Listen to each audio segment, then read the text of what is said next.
Guys, Assalamualaikum warahmatullahi wabarakatuh. Kita cuma bertiga, but the other person there's in this video. So, keep watching buat kalian tahu tentang regional yang bakal kita jelasin.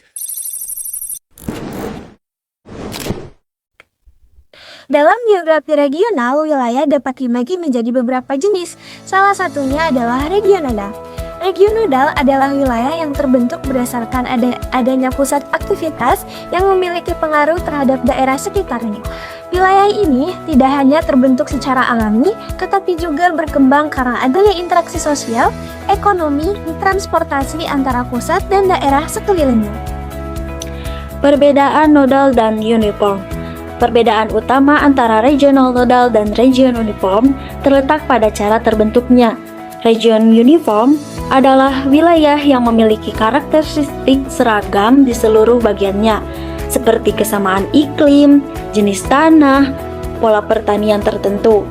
Contohnya adalah wilayah perkebunan teh di Jawa Barat, yang mana memiliki kesamaan kondisi geografis dan aktivitas ekonomi.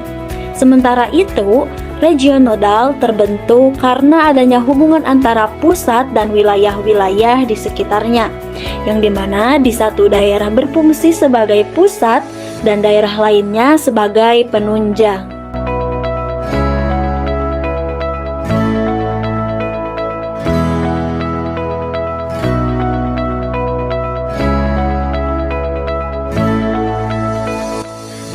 Nah, regional juga memiliki beberapa ciri utama.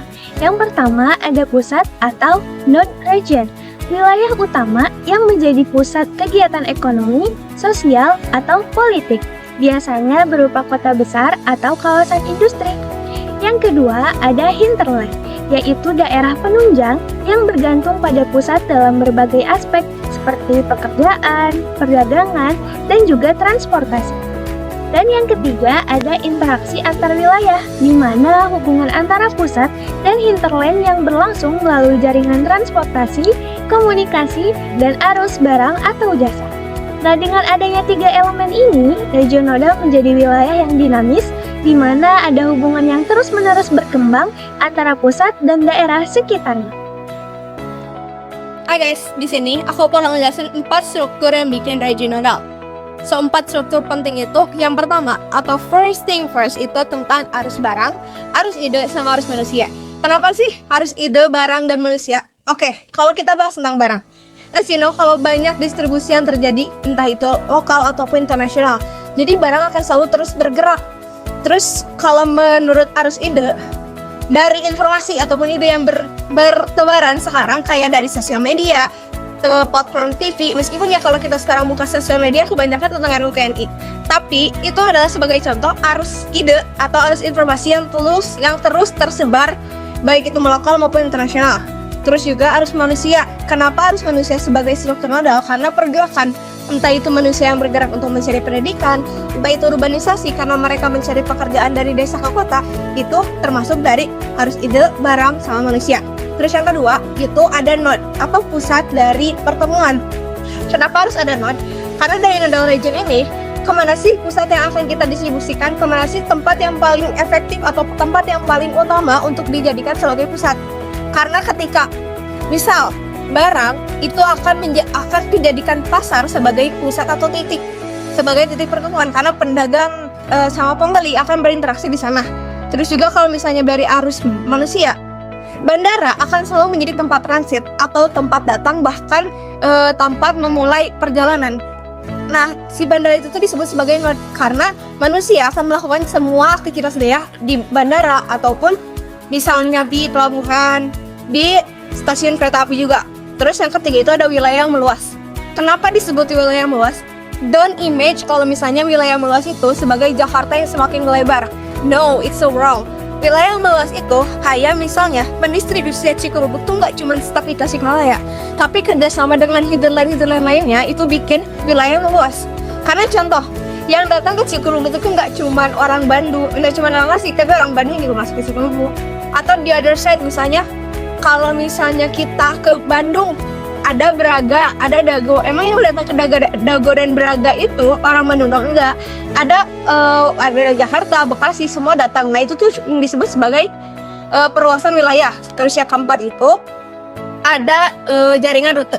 Di jaringan rute ini kita analogikan sebagai jalan menuju tempat. Jadi jalan berhubung antara satu tempat dengan satu tempat yang lainnya. Regional nodal akan terjadi kalau misalnya nggak ada jaringan penghubung atau jaringan rute ini. Karena seandainya kita mau pergi ke Tasik, kalau nggak ada jalan raya, nggak ada rel kereta api, kita ya akan ke Tasik. Nah, jadi si faktor yang keempat atau struktur yang keempat ini sangat berpengaruh untuk terbentuknya regional.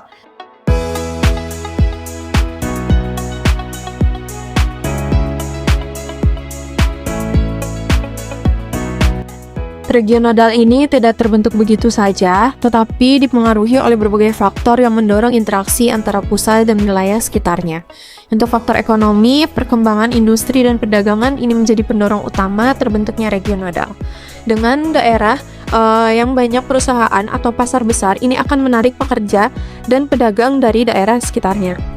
Faktor sosial seperti urbanisasi dan migrasi penduduk ini dapat menyebabkan pertumbuhan wilayah perkotaan yang menjadi kegiatan ekonomi dan sosial. Selanjutnya ada faktor transportasi dan infrastruktur. Wilayah yang memiliki akses transportasi yang baik ini akan lebih cepat berkembang menjadi regional karena mempermudah arus manusia dan barang. Selanjutnya yang terakhir ada faktor administratif dan kebijakan pemerintah. Pembangunan kawasan industri, pusat perdagangan, atau ibu kota baru ini seringkali didorong oleh kebijakan pemerintah untuk memajukan suatu daerah. Kemudian ada jenis-jenis region nodal. Yang pertama yaitu region metropolitan. Region metropolitan adalah wilayah yang memiliki pusat kota besar sebagai inti aktivitas ekonomi, sosial, dan politik dengan daerah sekitarnya yang bergantung pada kota inti tersebut. Contohnya adalah Jabodetabek, di mana Jakarta berfungsi sebagai pusat utama, sementara Bogor, Depok, Tangerang, dan Bekasi menjadi daerah penyangga.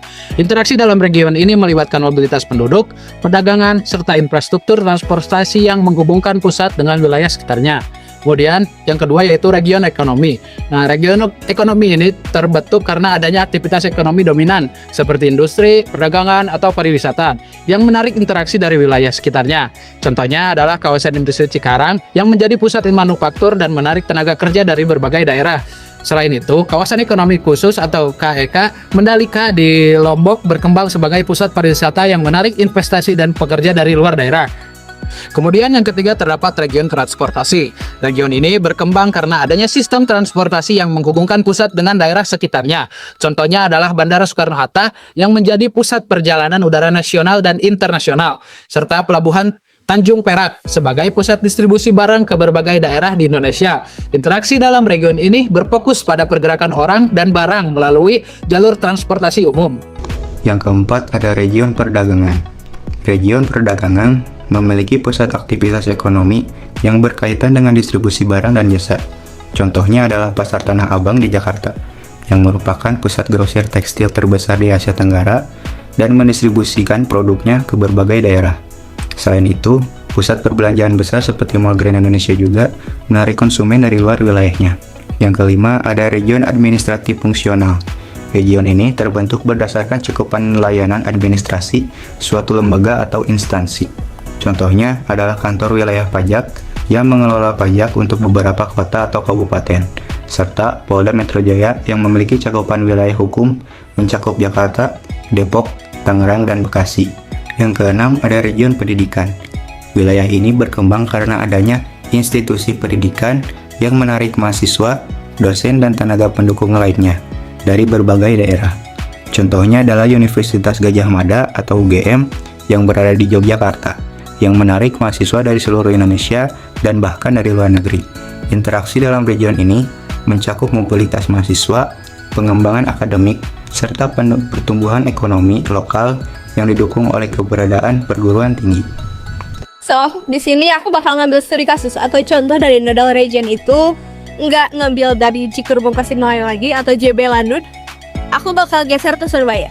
Di Surabaya itu ada Pelabuhan Tanjung Perak. As you know, kalau Tanjung Perak itu sebagai tempat distribusi juga perdagangan.